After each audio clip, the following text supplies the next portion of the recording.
जैसा कि आप सभी जानते हैं, हम और आप आज कथा के प्रथम सत्र में बैठे हुए हैं और आज की कथा में हम और आप मिलकर के भगवान की कथा की महिमा गाएंगे। ये कथा सुनी क्यों जाती है, हम क्यों सुने राम कथा, सुनने से लाभ क्या होगा, आइए जानते हैं। राम कथा क्यों सुनी जाए, सबसे पहले कथा का अर्थ समझिए। कथा को जब आप उल्टा करेंगे तो क्या होगा, थाक होगा ना। अर्थात ये कथा जीवन के थकान को दूर करती है, कहे तो जीवन के दुख को समाप्त करती है। गोस्वामी जी वर्णन करते हैं कि इस कथा को सुनने मात्र से जीव को विश्राम मिल जाता है। चौपाई कहती है कि सुनता श्रवण पाई विश्राम,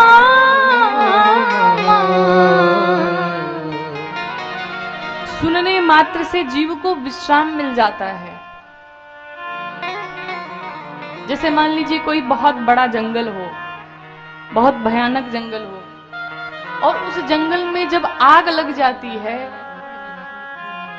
तो उस जंगल में रहने वाला जो हाथी होता है वो दौड़ा भागा परेशान होकर के कहां जाता है, अगर कहीं आसपास कोई तालाब दिखता है तो चला जाता है और जाकर के उस सरोवर में बैठ जाता है। और उस सरोवर में बैठने के बाद वो हाथी निश्चिंत हो जाता है कि अब आग हमारा बाल बांका नहीं कर सकता,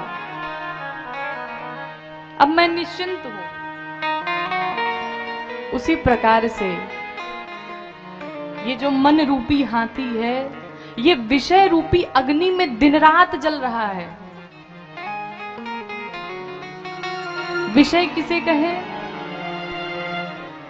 आंखों का विषय है अच्छी अच्छी चीजों का दर्शन करना, अच्छी अच्छी चीजें देखना।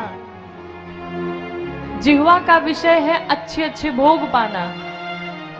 ठंडी का समय है, संध्या हुई है, अब इच्छा हुई कि गरम गरम पकौड़े खा लिया जाए, ये जिह्वा का विषय है। हाथों का विषय है अच्छी अच्छी चीजों का स्पर्श करना, मुलायम मुलायम चीजों को स्पर्श करना। और कानों का विषय है सबकी बुराई सुनना। सत्य है कि नहीं? जितना लोगों को बुराई सुनने में आनंद आता है, उतना अच्छी चीजें सुनने में आनंद नहीं आता है। मैंने तो ऐसा देखा है कि अगर किसी की कहीं बुराई चल रही हो और बढ़िया से लोगों को सुनाई नहीं देता, तो लोग थोड़ा कान तिरछे करके सुनते हैं कि थोड़ा सा कान में आ जाए, जीव को शांति मिले। अभी कहीं कथा चल रही हो, कुछ ज्ञान की बातें चल रही हो, कुछ सत्संग चल रहा हो, वहां लोगों का ध्यान नहीं जाता, लोगों के पास टाइम नहीं रहता है, व्यस्त रहते हैं लोग। लेकिन वहीं अगर किसी की शिकायत हो रही है, रात्रि के 12 बजे अगर कोई किसी की निंदा कर रहा है, तो भोर के 4 बज जाएंगे, टाइम का पता ही नहीं चलेगा कब पूरी रात बीत गई शिकायत करते करते। आप लोग बहुत सिर हिला रही की है क्या? ये कानों का विषय है। कानों का विषय है कि दूसरे की बुराई सुनना, दूसरे की निंदा सुनना। 3 घंटे कथा में बैठने के लिए कह दिया जाए, लोग परेशान हो जाते। 3 घंटे कथा में बैठ गए और 3 घंटे की अगर मूवी देख के आएंगे तो बिल्कुल प्रसन्न रहेंगे, आज हमने 3 घंटे की मूवी देखी, तब कोई दिक्कत नहीं है। तो ये हमारा जो मन रूपी हाथी है, ये विषय रूपी अग्नि में दिन रात जल रहा है कि मन करे विषया अनल बा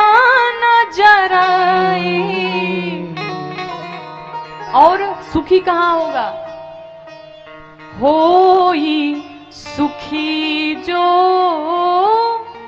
एही सार पराए। उसे सुख कहां मिलेगा? इस कथा रूपी सरोवर में उसे सुख मिलेगा। इस मन रूपी हाथी को जो दिन रात विषय रूपी अग्नि में जल रहा है, उसे सुख कहां मिलेगा? इस कथा रूपी सरोवर में मिलेगा। बहुत लोगों के मुख से बातें सुनने में आती है कि कथा में बड़ी जबरदस्त नींद आती है। आती है? कथा में लोग जाते हैं और 3 घंटे सो के निकाल देंगे, पता ही नहीं चलेगा 3 घंटे कब बीत गए। और अधिकतर लोग खंबा ढूंढते हैं कि खंबे पे टेक भी लग जाए पीछे और बढ़िया नींद आए। जानते हैं क्यों? घर पे जब हम रहते हैं तो तमाम प्रकार की चिंताएं रहती हैं। यहाँ वो देना है, यहाँ ये करना है, तमाम सारी बातें होती हैं। लेकिन जैसे ही कथा में व्यक्ति, जो मनुष्य जीव प्राणी आता है, कथा में आने के ही बाद लोगों को शांति मिल जाती है, आनंद मिल जाता है। और उसी आनंद का प्रभाव होता है कि लोगों को बड़ी अच्छी नींद आती है। और कुछ माताएं तो ऐसा करती हैं कि घूंघट निकाल लेती हैं, पता ही नहीं चलता कि सो रही हैं कि जग रही हैं। एक बहाना भी रहता है कि हम दुल्हन बने हैं और उसी घूंघट में सो भी लिए 3 घंटे। आप लोग को नहीं कह रहे हैं।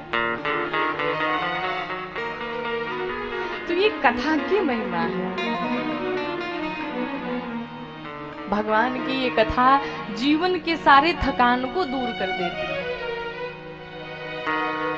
कुछ लोग कहते हैं, अच्छा ये बताइए, पूजा करने से, भगवान की कथा सुनने से क्या जीवन में दुख नहीं आएंगे? बिल्कुल आएंगे। ये बात अपने मन से निकाल दीजिए कि कथा सुनने से और भगवान की पूजा करने से जीवन में दुख समाप्त हो जाएगा। कभी नहीं होगा। जो आपने कर्म किया है उसका फल तो आपको भुगतना ही पड़ेगा, वो तो कटने वाला नहीं है। लेकिन आप जो अभी पुण्य कर रहे हैं उसका भी फल आपको मिलेगा। लेकिन एक बात बताएं,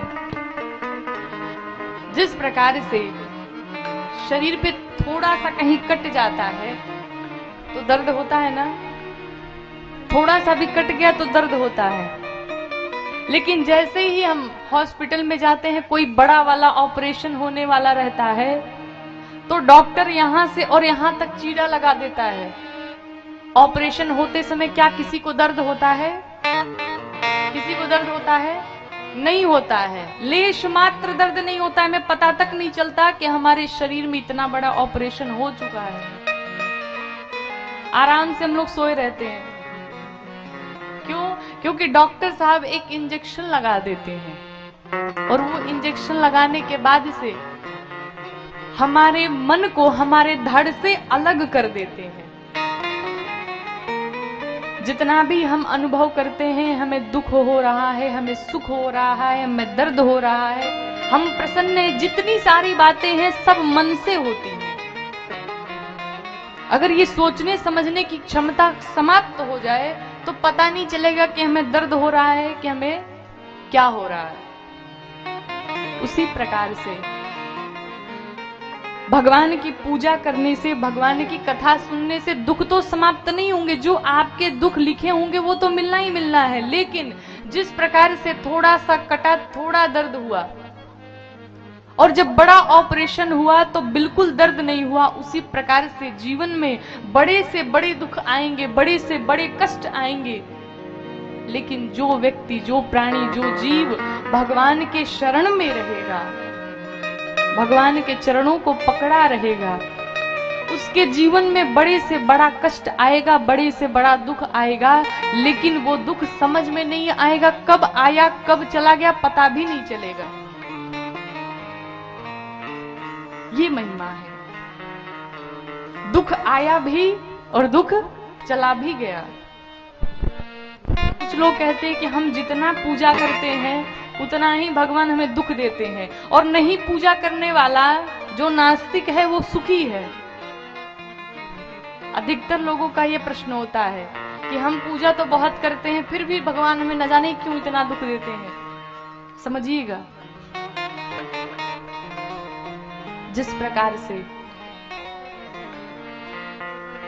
जो घोड़ा होता है, जिसे रेस में जीतना होता है, तो जो घोड़े का मालिक होता है और जब उसे रेस में दौड़ना पड़ता है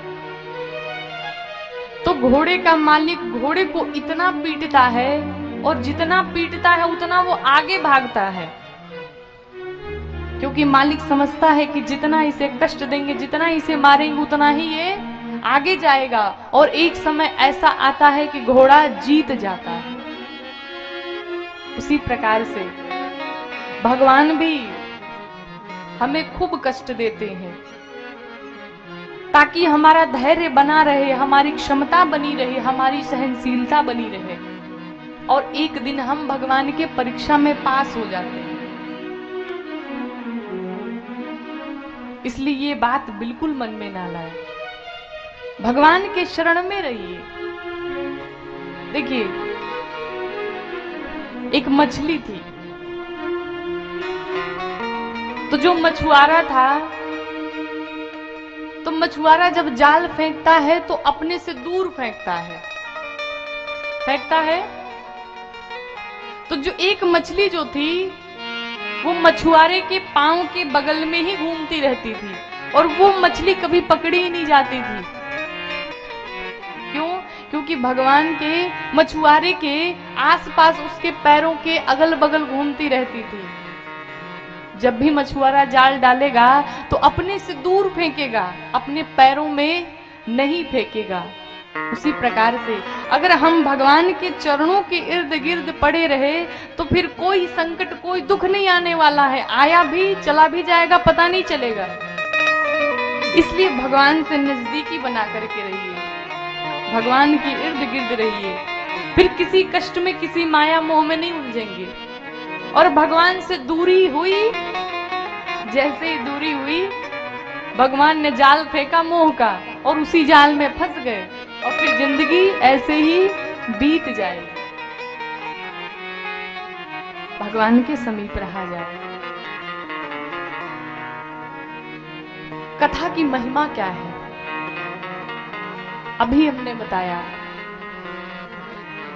कि कथा ये जीवन के दुख को समाप्त कर देती है। इस कथा को सुनने मात्र से जीव को विश्राम मिल जाता है।